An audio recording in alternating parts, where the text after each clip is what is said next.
इस बात की उम्मीद लगातार जताई भी जा रही थी कि प्रधानमंत्री नरेंद्र मोदी के अमेरिका दौरे के बाद कुछ ऐसा जरूर होगा जिसके चलते कम से कम मिर्ची लगेगी और मिर्ची लगने की आवाज भी आएगी, और वो भी डिप्लोमेटिक चैनल्स के थ्रू।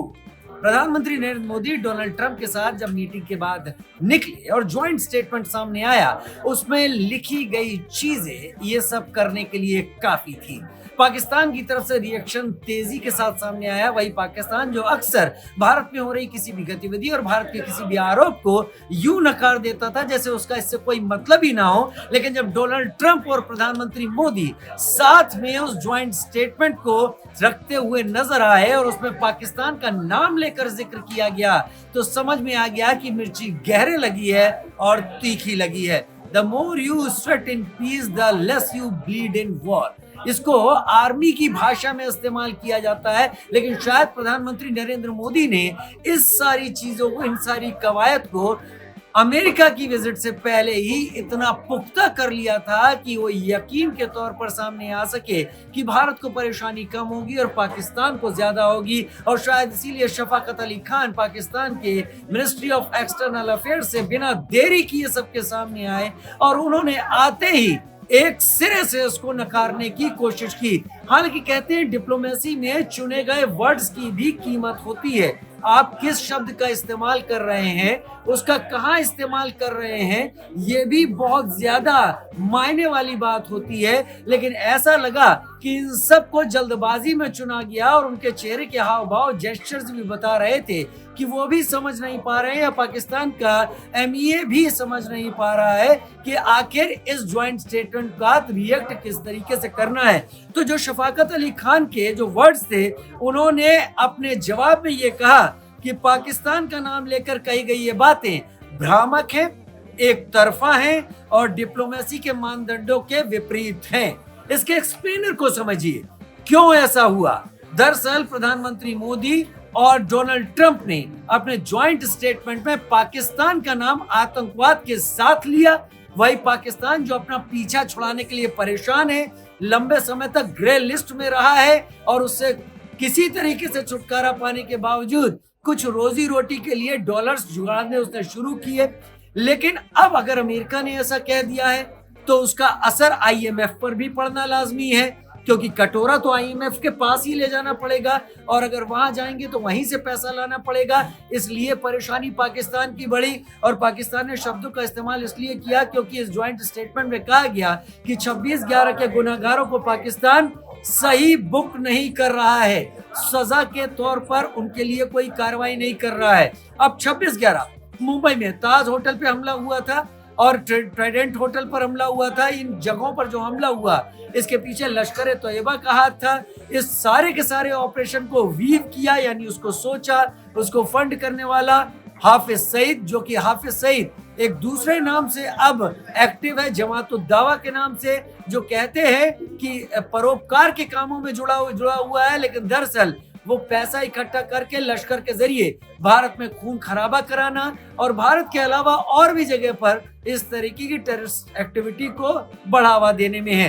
हाफिज सईद नंबर 1, जिससे पाकिस्तान परेशान हो गया क्योंकि हाफिज सईद का बेटा अभी कुछ दिन पहले पीओके में हमास के लीडर्स को बुलाकर रैली कर रहा था और भारत और अमेरिका को धमकी भी देता हुआ दिखाई पड़ रहा था। वही हाफिज सईद खुलेआम घूमता है, हालांकि कहने को उसको नजरबंदी में रखा गया है, लेकिन आजादी पूरी तरीके से है। उस हाफिज सईद का नाम लेकर पाकिस्तान बैकफुट पे धकेला गया, तो ये सारे सब जवाब आने लाजमी थे। अब दूसरा, पठानकोट पर हुआ हमला, भारतीय वायुसेना के पठानकोट बेस पर हुआ हमला। अब पठानकोट पर हमला कब हुआ था ये भी आप जान लीजिए। 2 जनवरी 2016 को यह हमला हुआ था, जिसमें 7 भारतीय सैनिक मारे गए थे, 20 के करीब घायल हुए थे। और इसके पीछे हाथ किसका था? इसके पीछे हाथ बताया जा रहा है मौलाना मसूद अजहर का। मौलाना मसूद अजहर कौन है? वही जो IC-814 इंडियन एयरलाइंस के विमान के हाईजैक और उसके अफगानिस्तान में लैंड करने और उसके बदले में छोड़े जाने वाले नाम में से एक नाम था। और मौलाना मसूद अजहर पाकिस्तान में रहकर खुलेआम इस तरह की एक्टिविटीज कर रहा है और खुलेआम छूट मिली हुई है उसे। पाकिस्तान सोच रहा था कि यहाँ पर वो बच जाएगा, लेकिन जब इन दोनों चीजों का यहाँ पर उल्लेख हुआ और पाकिस्तान का नाम लेकर हुआ, और आतंकवाद को जोड़ते हुए पाकिस्तान का उल्लेख हुआ तो पाकिस्तान को 3 शब्द इस्तेमाल करने पड़े।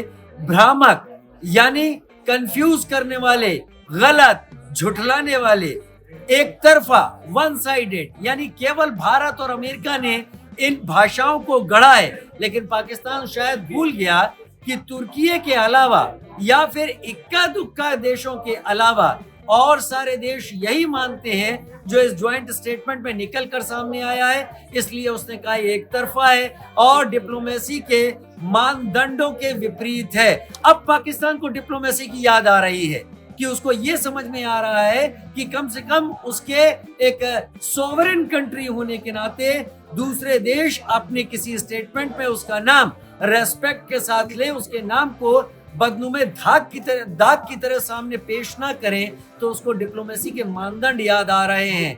पाकिस्तान के ऊपर लगाए गए इन शब्दों का असर केवल शब्दों तक नहीं है, उसका असर मल्टीप्लाई होता है, चेन रिएक्शन की तरह आगे बढ़ता है। और पाकिस्तान अब आगे जब IMF से कर्जा लेने की बात करेगा, किसी और देश के पास जाएगा, तो वो देश भी इस ज्वाइंट स्टेटमेंट को भूलेंगे नहीं और इस ज्वाइंट स्टेटमेंट के शब्दों को याद रखेंगे। क्योंकि ये डोनाल्ड ट्रंप है जिसके बारे में बहुत सारे लोग कहते हैं वो अनप्रेडिक्टेबल है, वो क्या कर दे क्या कह दे नहीं पता।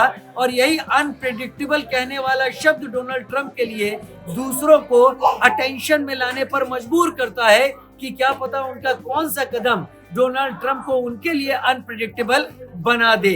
इस एक्सप्लेनर से केवल एक बात साबित होती है, पाकिस्तान जो अब तक सोच रहा था कि वो भारत के खिलाफ अमेरिकी डीप स्टेट के साथ मिलकर अगर भारत के ईस्टर्न सेक्टर की तरफ बांग्लादेश में अपनी ISI, अपनी आर्मी भेजकर भारत को एक दूसरी तरफ से आतंकवाद का जख्म देने की तैयारी कर सकता है और भारत के वेस्टर्न फ्रंट पर और भारत की तरफ आतंकवादियों को भेजने और हमला करवाने की कोशिश बिना किसी रोक टोक के कर सकता है, वो शायद भूल गया कि उसके लिए शब्द गढ़े जा रहे हैं और लिखे जा रहे हैं।